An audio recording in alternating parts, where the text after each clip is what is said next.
Nós estamos iniciando hoje este conjunto de aulas sobre a Bíblia na arte. Nosso grande objetivo é desenvolver as origens da arte cristã e mostrar para você que tem interesse tanto no conhecimento bíblico quanto no conhecimento da cultura cristã de modo geral, mostrar como a arte se estrutura sempre a partir da palavra de Deus. Tenho como grande objetivo também possibilitar a compreensão da arte na sua dupla finalidade, a catequese e a oração, especialmente a liturgia, a celebração do mistério cristão. Eu sou o Padre Rafael Capelato, sou formado em História da Igreja e Bens Culturais pela Pontifícia Universidade Gregoriana de Roma. Me especializei neste campo da história e da arte. Por isso, nestas aulas que te ofereço, quero dar a conhecer o desenvolvimento histórico, mas não somente. Além do desenvolvimento histórico da obra de arte cristã, quero também possibilitar que por meio dela você consiga se aprofundar na experiência pessoal da vida cristã. Que a arte te ajude a beber diretamente nas fontes da nossa fé, alimentando, portanto, a tua espiritualidade. Este é o meu grande objetivo. Percorrendo, resgatando a compreensão histórica, dar elementos para alimentar a espiritualidade, o conhecimento e a espiritualidade. Acompanhe as nossas aulas e aconselho vivamente que você tenha em mãos a Palavra de Deus, a Sagrada Escritura. Depois, aos que desejarem se aprofundar ainda mais nestes temas, eu vou oferecer uma bibliografia básica para a continuidade do estudo. Quero dar início às nossas conversas falando sobre as origens da vida cristã e de que modo a arte se desenvolve na Igreja.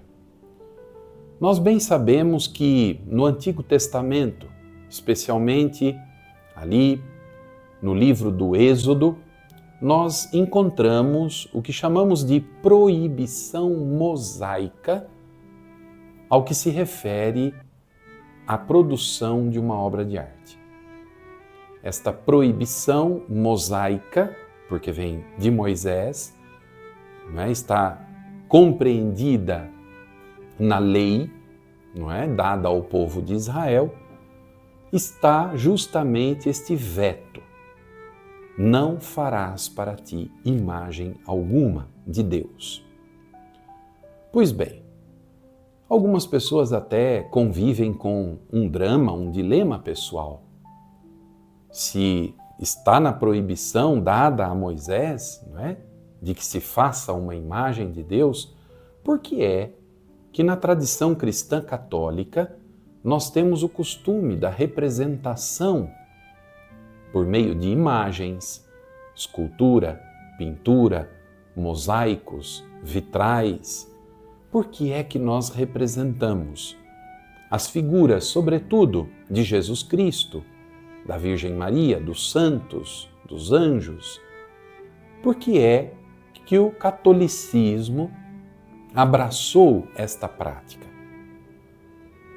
Primeiramente, é preciso que nós reconheçamos que, para o judaísmo antigo, esta proibição, que implicava no perigo da idolatria, não representava, evidentemente, uma proibição com relação à simbologia ligada ao mistério de Deus, o Deus revelado.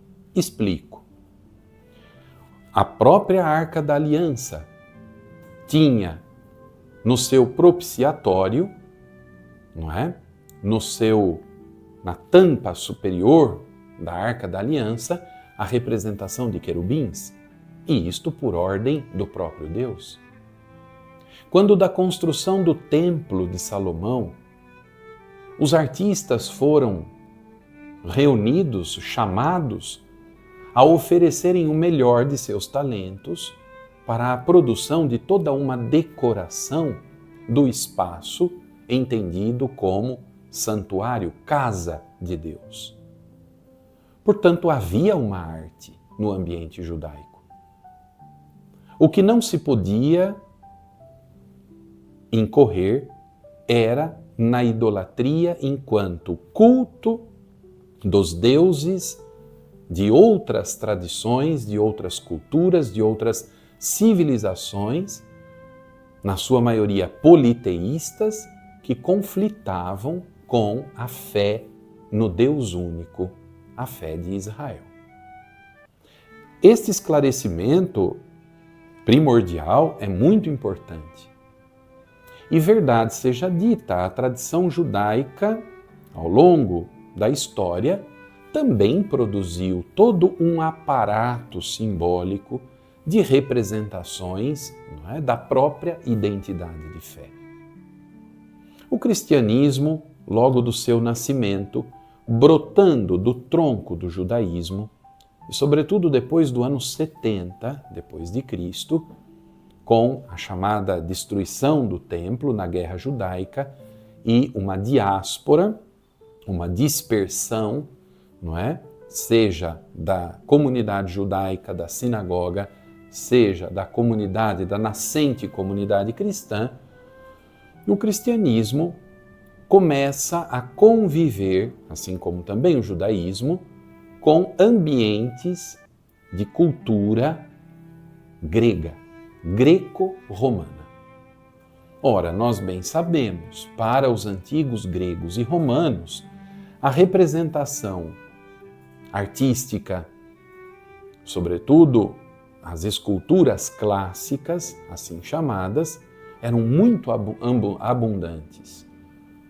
Ora, a representação artística tão presente na tradição greco-romana entra a fazer parte também na tradição, no costume cristão. O cristianismo, logo de início, no esforço de inserir a nova mensagem cristã nas expressões da cultura, nós chamamos helenística, que significa na cultura grega, o cristianismo rapidamente adota a representação das imagens, sem que, para a fé cristã, isso representasse um perigo de idolatria. Pelo contrário, era uma maneira de fixar, de dar a conhecer, de transmitir a mensagem fundamental da fé cristã. O que nós vamos contemplar nas primeiras obras de arte presentes, não é, no ambiente da comunidade cristã nascente é a fé, a mensagem cristã decodificada em simbologia. E isto é de uma beleza extraordinária. Reforço o que já disse. A arte cristã, desde o seu nascimento, portanto, se destina a tornar clara a identidade, a mensagem da fé, portanto, transmitir esta mensagem, dar a conhecer esta mensagem, finalidade catequética, e possibilitar a oração. Estas imagens não são um fim em si mesmas. As imagens não existem para que quem as contempla se fixem nelas. Elas são uma mediação. Eu diria, até fazendo uma comparação, elas são como que um trampolim. Todos conhecem um trampolim? Quando o nadador olímpico, antes de se lançar na piscina, ganha impulso num trampolim. Ora, podemos dizer que a obra de arte, as representações artísticas, desde o nascimento da Igreja, têm esta finalidade, serem uma motivação de impulso. A partir delas, nós somos chamados a mergulhar no mistério divino. Deus vivo é Espírito, é verdade, é vida. É a Ele que nós buscamos. Mas, na materialidade da vida, na expressividade simbólica das coisas que permeiam o nosso cotidiano, nós podemos encontrar elementos que nos remetam ao Deus vivo e verdadeiro. Esta é a finalidade da obra de arte. Repito, para que você não tenha dúvida, a obra não é um fim em si mesma. Não é nada de material que nós adoramos. Não é nada de material que nós cultuamos. Nós adoramos a Deus vivo e verdadeiro, o Pai, o Filho, Jesus Cristo, o Espírito Santo, Deus uno trino, Trindade. Nós adoramos a Deus. A imagem é uma mediação, é um facilitador. Me permitam ainda repetir mais uma vez, é um trampolim, a partir do qual nós adquirimos impulso para mergulhar no mistério do Deus vivo. Muitas obras de arte foram, já nos primeiros séculos da vida da Igreja, produzidas. Eu gostaria de dizer que, antes de tudo, nos primórdios da nossa fé, os nossos primeiros irmãos de fé, os primeiros cristãos, se reuniam não em grandes igrejas como nós temos hoje, grandes igrejas construídas, catedrais, santuários, basílicas. Não, nada disso ainda existia antes do quarto século. Por praticamente quase 4 séculos, os cristãos se reúnem, às vezes anonimamente, em espaços como catacumbas e casas. O que é uma catacumba? Catacumba é um cemitério não a céu aberto, como os que nós conhecemos hoje, mas um cemitério escavado no interior da terra, no subsolo. É um cemitério subterrâneo, com grandes galerias, às vezes quilômetros, de grandes galerias que se ramificam, em cujas paredes são abertas espécie de gavetas ou lóculos, para usar o nome certo, onde eram depositados os corpos dos falecidos e depois fechados esses espaços com lápides, com inscrições, o nome do falecido, data de morte, enfim. Grandes cemitérios subterrâneos. Os cristãos se reuniam, é verdade, nestes espaços. A nossa fé cristã tem nas catacumbas, especialmente do ambiente romano, o seu espaço, digamos, de manifestação de fé. E eu diria que um lugar cemiterial, um lugar de sepultura dos mortos, é para o cristianismo nascente o melhor lugar para se professar aquilo que é o núcleo da fé cristã: morte e ressurreição. A nossa fé se funda na certeza da vitória de Cristo, que morreu e ressuscitou. Pois bem, neste espaço cemiterial, a primeira arte vai florescer em função da celebração da Eucaristia, da fração do pão, em função também da proclamação desta verdade fundamental de fé. Verdade que consiste em crer na ressurreição dos mortos. Além das catacumbas, e nem todas elas eram um espaço adequado para os cristãos se reunirem, porque havia catacumbas públicas administradas pelo poder imperial, como pouco a pouco vão surgindo catacumbas próprias da igreja, escavadas em terreno particular da igreja, mas são detalhes, não é, que não é o caso de nós aprofundarmos aqui neste momento. O fato é que as catacumbas reuniram cristãos por muito tempo.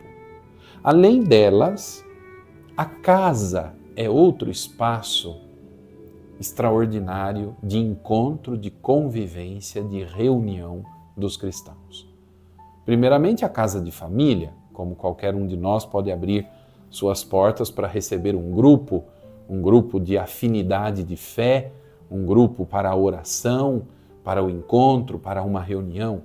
Mas pouco a pouco, famílias cedem suas casas, doam suas casas, para que fossem adaptadas exclusivamente para o uso da igreja.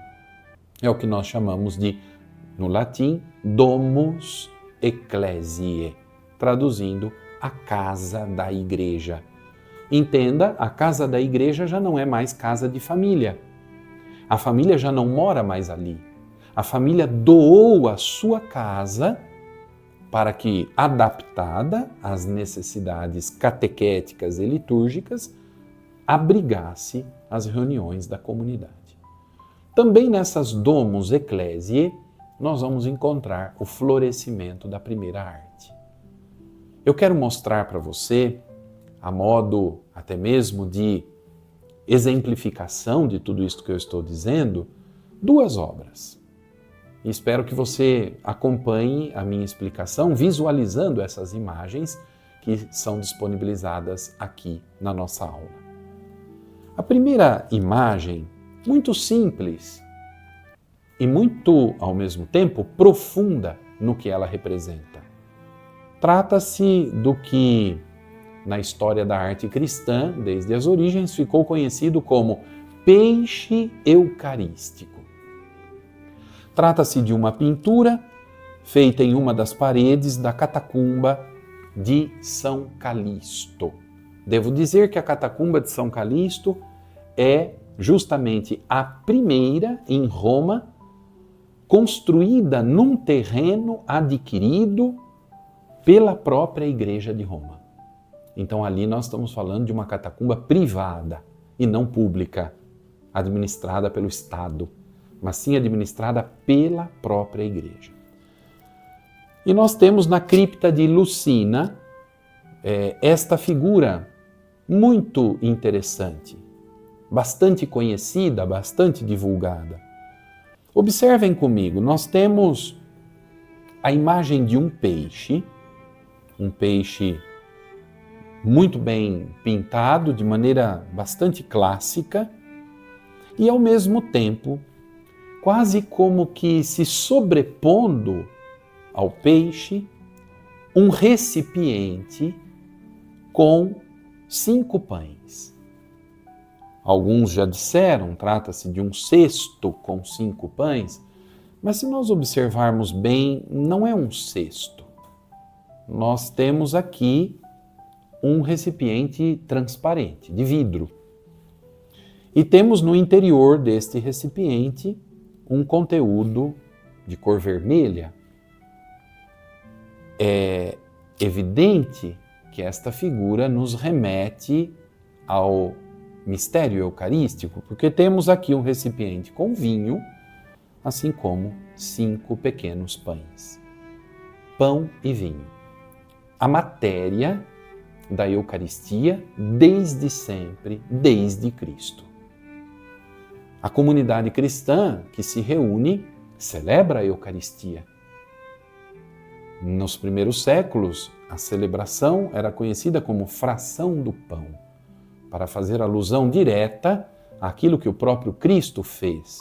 Partiu o pão e deu a si mesmo como alimento. Eu sou o pão vivo que desceu do céu. Quem come deste pão viverá eternamente. Sou o pão da vida para a vida do mundo.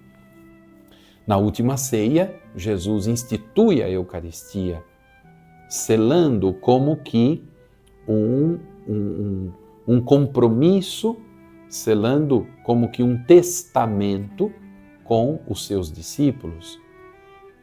Isto é o meu corpo ao partir o pão. Isto é o meu sangue ao distribuir o cálice com vinho. Fazei isto em minha memória. Pois bem, nós temos aqui alusão direta à Eucaristia e a figura do peixe, que nos relatos do Evangelho são muito presentes. Em muitas passagens, Jesus fala de pesca. Jesus multiplica pães e peixes, como nós bem sabemos, depois da sua ressurreição, não é? Na praia, enquanto espera os discípulos que voltam de uma pescaria, Jesus já os espera com peixes colocados sobre brasas. Mas o peixe, que é, aliás, o primeiro grande, importante símbolo que remete a Cristo na arte das origens cristãs, o peixe carrega consigo uma mensagem. Este é o ponto mais importante que eu quero, mostrar para você. O peixe esconde um código. Este grande símbolo do cristianismo nascente fala do cerne da identidade cristã. Eu acho que você já fez em algum momento da sua vida um acróstico. Nossa, que palavra difícil. O que será isto? Acho que na escola alguém em algum momento já fez. Você pega um determinado nome e para cada letra deste nome, escrito na vertical, para cada letra você produz outra palavra ou até outra frase, de tal maneira que aquilo se torna um pequeno poema ou uma pequena mensagem. Pois bem, o peixe, a palavra em grego peixe, que se diz iktis, esta palavra esconde uma mensagem, é um acróstico. Para cada letra do nome iktis, existe outro nome. Jesus Christos Theouios Soter, quer dizer, Jesus Cristo é o Filho de Deus, Salvador. Ora, aqui está o núcleo central da mensagem cristã, o que nós chamamos de querigma, ou o anúncio fundamental, o primeiro anúncio, a pedra de apoio, não é? De toda a fé cristã. Afirmar que Jesus é o Cristo, o Filho de Deus, Deus Ele mesmo, nosso Salvador, por meio de sua paixão, morte de cruz e ressurreição. Vejam que extraordinário isto. Nós estamos diante de uma pequena pintura do século III, no ambiente de um cemitério subterrâneo, uma catacumba de São Calixto, onde se proclama a verdade da fé cristã, garantia de nossa salvação. Quem quer que seja que ali está sepultado, que ali foi sepultado, viveu toda a sua vida terrena na esperança da salvação. Salvação garantida por Cristo, a partir de sua vitória sobre a cruz, sobre a morte. Além deste singelo exemplo que eu apresento para você, não é singelo, mas veja, muito significativo, porque nós estamos mesmo nas primeiras expressões artísticas da nossa fé cristã. O que de mais antigo nós temos como representação artística. Mas saindo da catacumba, eu quero te levar um pouquinho para um exemplo de uma domus ecclesiae, ou seja, uma casa da igreja. Nós temos esta oportunidade de conhecer, graças à arqueologia, não é? O exemplo maravilhoso de uma casa da igreja construída em Dura Europos, região da Síria. É interessante o que aconteceu ali, porque havia, imaginem, uma casa construída e esta casa, por algum motivo, acaba soterrada. E ao ser soterrada, ela, contudo, não desmorona. Ela se mantém íntegra, intacta, soterrada. A arqueologia consegue escavar e trazer à luz uma grande joia da igreja antiga. Estamos também no século III. É muito significativo ver como a igreja ali já está num nível avançado de organização interna. Tanto é verdade que o terceiro século, na história da igreja, é conhecido como período da grande igreja. Grande não por causa de tamanho de uma construção, mas grande por conta daquilo que a comunidade de fé já produz em termos de literatura, de escritos, não é? Escritos espirituais, catequéticos. Grande igreja pela sua organização, a organização dos ministérios, por exemplo. Aqui nós já temos muito bem estruturados os ministérios, a figura dos presbíteros, dos episcopos, dos diáconos, não é? Quer dizer, já num avançado modo de organização, de institucionalização interna. Nós vemos isso também na organização do espaço físico. É uma casa muito bem pensada e adaptada para o uso da comunidade cristã. Então, quando você ouve que a igreja nasceu nas casas, não é? No meio do povo, das pessoas, isso é verdade, não é? Uma das grandes exemplificações é o que eu estou te mostrando aqui. Dura Europos, na Síria, século III. Os arqueólogos, inclusive, conseguiram uma façanha, remover as paredes e quase a casa inteira e transportá-la para uma universidade nos Estados Unidos, a Universidade Yale, onde se encontra até hoje. Mas vejam comigo, eu quero chamar a atenção especificamente para um dos espaços desta casa. A casa tem uma planta, não é? Ela foi adaptada, como eu já disse, e foi configurado, primeiramente, um espaço para reunir a Assembleia que celebra a Eucaristia. Depois, um espaço destinado ao ensino, à catequese, à transmissão da fé. E um espaço destinado ao batismo. E é sobre este espaço que eu quero falar. O espaço destinado ao batismo. Nós estamos numa região árida, desértica, ali não existe fonte de água corrente, não é?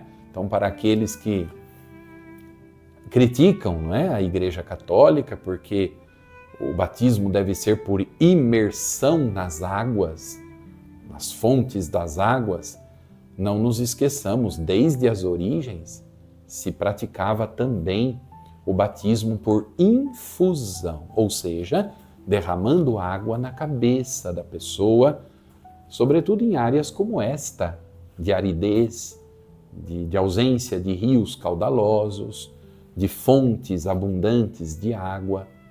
Então, aqui é um exemplo típico disto, como o batismo de infusão sempre, desde as origens, aconteceu na igreja. E isto significa também batismo nas águas.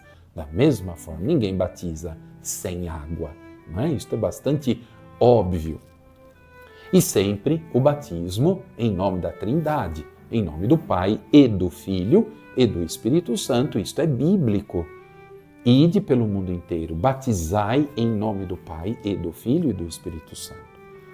Ora, neste espaço nós temos como que uma espécie de uma bacia batismal, um pequeno espaço onde, com água, as pessoas eram batizadas. E sobre esta fonte batismal, um arco, um pequeno arco, e na parede do fundo deste arco, uma representação artística muito peculiar, de uma profundidade, não é, inquestionável. Embora a figura em si não seja de extraordinária beleza. Vocês olhem para esta figura, ela requer de nós até um certo esforço para identificar o que está aqui representado. São traços muito simples, a gente diria quase que um desenho de uma criança pequenina. É bem rudimentar a maneira de representar. Mas percebam comigo a beleza e a profundidade disto. O que nós temos ali é, em primeiro lugar, a figura de um pastor com uma grande ovelha nos ombros. E ao seu lado, a representação de um rebanho. Muito semelhantes são as ovelhas deste rebanho com aquela ovelha, uma grande ovelha, que está nos ombros do pastor. É bastante evidente, portanto, para nós, esta mensagem que brota da Sagrada Escritura. Toda a arte cristã, das origens da Igreja, tem suas raízes na Palavra de Deus. É o conteúdo bíblico que é traduzido em arte. É a mensagem, às vezes, não na literalidade dos acontecimentos bíblicos, mas o sentido da mensagem bíblica que é traduzido em uma representação artística. Mas como negar que nós temos no Evangelho, por exemplo, em Lucas capítulo 15, versículos de 4 a 7, explicitamente a mensagem de Cristo que é pastor. Ali nós temos a parábola, não é, da ovelha perdida. Cristo pastor deixa 99 ovelhas para ir em busca de uma que se perdeu.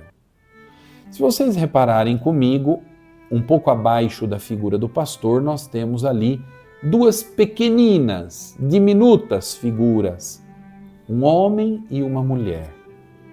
Também a representação de uma pequena árvore. Eles estão debaixo desta árvore.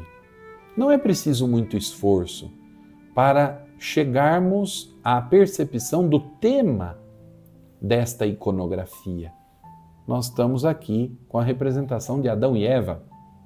Remeto a vocês o capítulo 3º do livro do Gênesis. Leia lá o episódio da queda dos primeiros pais, que dando ouvidos à serpente e movidos pela ambição, pelo orgulho, pela autossuficiência, tiram Deus de suas vidas e querem viver por si mesmos.